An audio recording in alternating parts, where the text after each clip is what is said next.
사도신경으로 예배 시작하도록 하겠습니다. 나는 전능하신 아버지 하나님 천지의 창조주를 믿습니다. 나는 그의 유일하신 아들 우리 주 예수 그리스도를 믿습니다.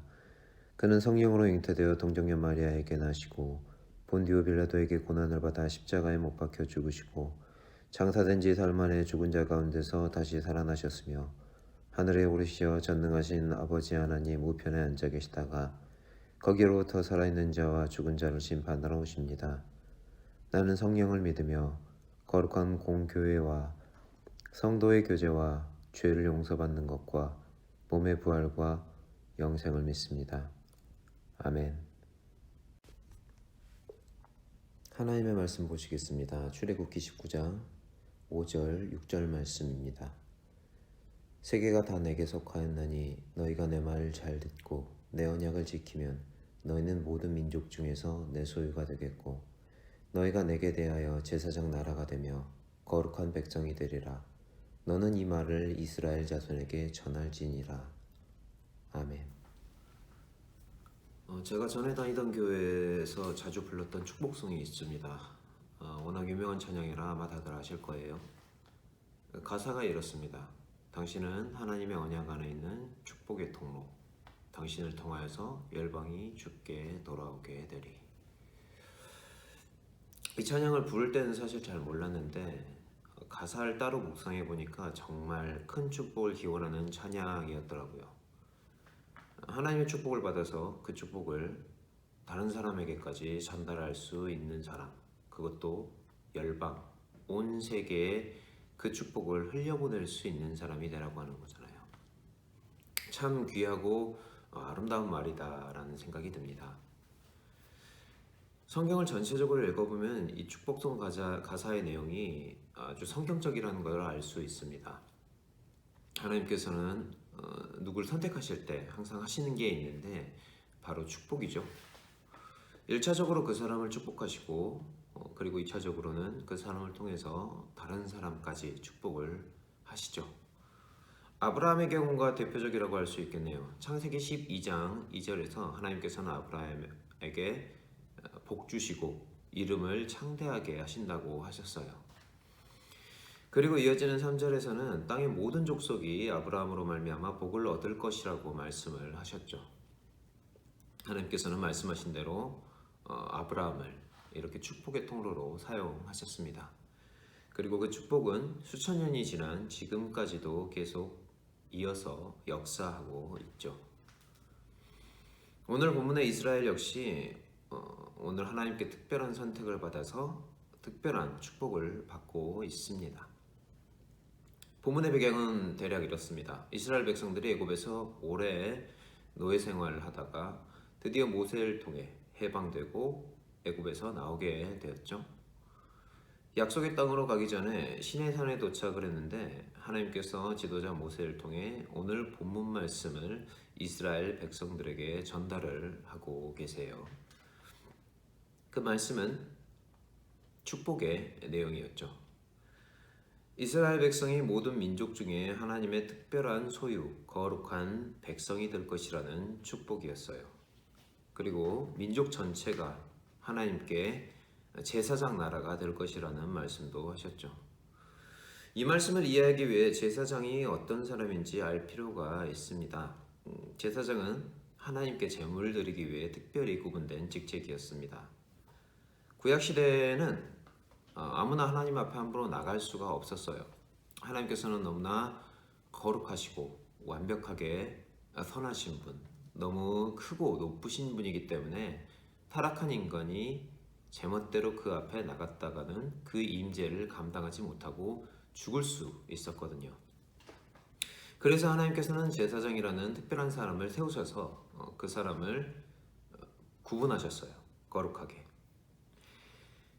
제사장도 불완전하긴 하지만 그래도 하나님께서는 그에게 특별한 은혜를 허락하셔서 다른 백성들을 대표해 그 앞에 감히 나올 수 있도록 허락하셨죠. 제사장들은 그렇게 대표로 하나님 앞에 나가서 백성의 죄를 위해 그 앞에 제물을 드리고 용서와 은혜를 구하는 일을 했습니다. 하나님과 가장 가까이서 하나님의 일을 했던 아주 특별한 직책이었던 거예요. 특별한 직책을 맡았던 만큼 그에 따른 책임도 컸겠죠.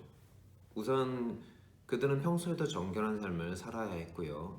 자신의 삶을 통해서 하나님의 거룩하신 성품, 선하신 성품을 백성들에게 모범적으로 보여야 할 의무가 있었습니다. 그리고 제사장들은 스스로를 항상 깨끗하게 했어야 했어요. 부정한 것들을 만질 수 없었고, 특별히 죄로부터 자신을 철저하게 지켜야 했습니다. 오늘 본문에서 이스라엘은 민족 전체가 하나님 앞에 이런 제사장과 같은 나라라고 축복을 받고 있는 거예요. 자신의 삶을 통해서 다른 나라 사람들에게 거룩하고 존귀하신 하나님을 보여주고 하나님을 알릴 수 있는 그런 축복을 받고 있는 거죠.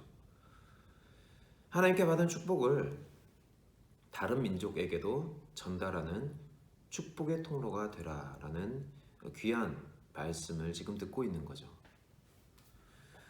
이 축복은 예수 그리스도를 통해 하나님의 백성이 된 우리에게도 동일하게 적용됩니다. 베드로전서 2장 9절 말씀에 의하면 우리는 왕같은 제사장, 거룩한 나라, 그의 소유가 된 백성이에요. 오늘 본문에서 이스라엘이 받았던 축복과 내용이 같죠. 오늘 본문을 한글로 보면은 하나님께서 이스라엘을 모든 민족 중에 내 소유가 될 것이다 라고 말씀을 하시는데, 여기서 내 소유라는 단어를 원어로 보면 더 특별한 의미가 있어요. 외부로부터 어떤 해를 받지 않도록 보존된 보물이라는 뜻이 있다고 합니다. 영어 성경이 만약에 집에 있다면 한번 찾아보면 좋을 것 같습니다. 영어 성경은 이 보물이라는 의미를 살려서 이 소유라는 단어를 peculiar treasure 혹은 treasured possession이라고 번역을 했습니다. 우리가 하나님께 그런 존재라는 거죠. 온 우주에서 가장 높으신 하나님께서 우리를 거룩하게 구분하셔서 영원한 소유, 가장 귀한 보물로 삼으신 거예요. 동시에 우리는 제사장과 같은 존재가 되었어요. 구약의 제사장처럼 우리는 하나님께 나아갈 수가 있게 되었습니다. 원래는 아무나 거룩하신 하나님 앞에 나가면 안 되었지만 예수님의 십자가 보혈을 통해 제사장이 된 우리는 나갈 수 있게 된 거죠. 찬양과 예배, 기도, 그리고 삶을 통해서 하나님께 제사를 드리는 제사장의 특권을 얻게 된 거죠. 하나님께서는 우리가 이 축복을 우리만 누리기를 원하지 않으십니다. 우리를 통해서 이 축복이 다른 민족, 다른 사람들에게도 흘러가기를 원하세요. 하나님께서는 더 많은 사람들을 선택해서 자녀 삼으시고 제사장 삼으시고 복 주기를 원하시기 때문이죠. 처음 이스라엘 선택하셨을 때 바라셨던 것도 그거였습니다.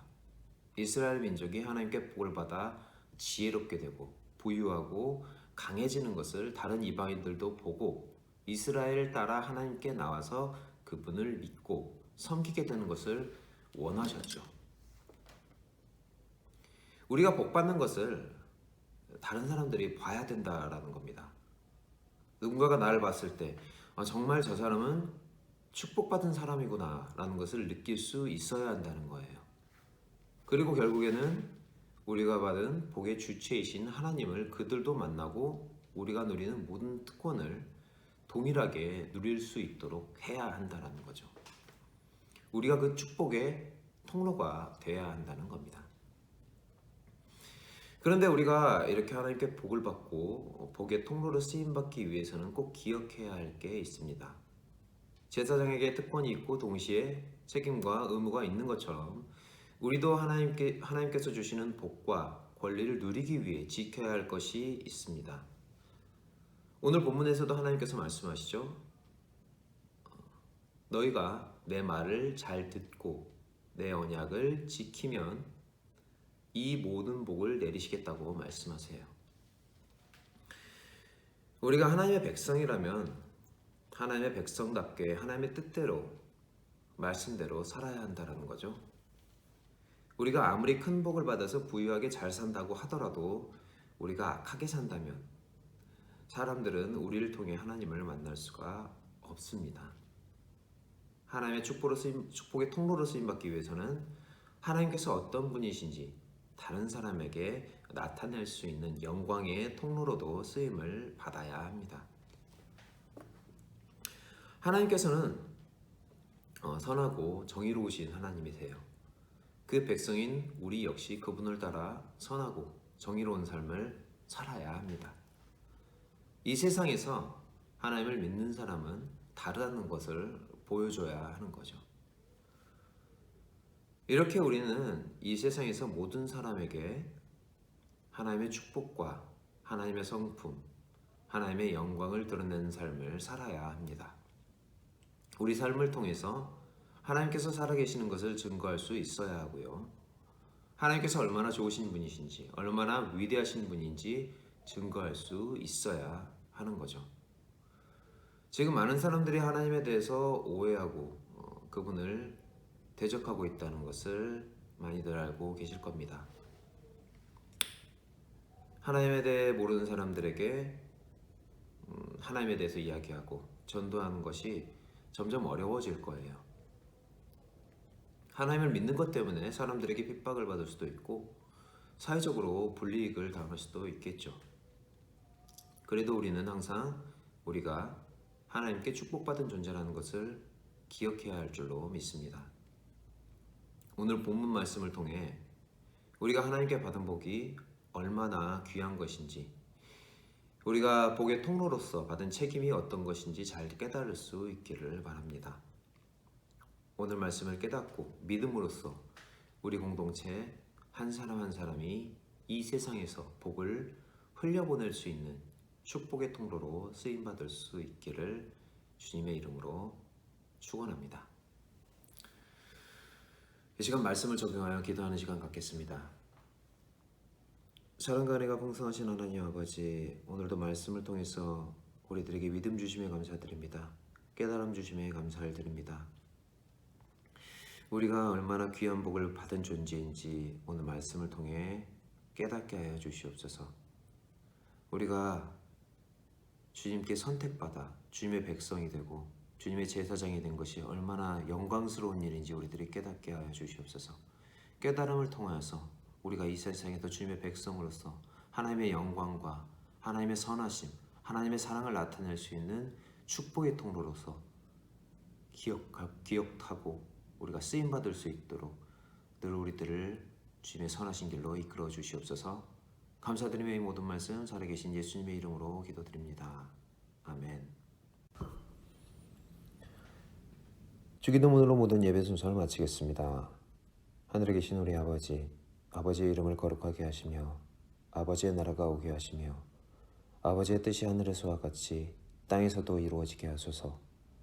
오늘 우리에게 일용할 양식을 주시고 우리가 우리에게 잘못한 사람을 용서하여 준 것 같이 우리 죄를 용서하여 주시고 우리를 시험에 빠지지 않게 하시고 악에서 구하소서. 나라와 권능과 영광이 영원히 아버지의 것입니다. 아멘.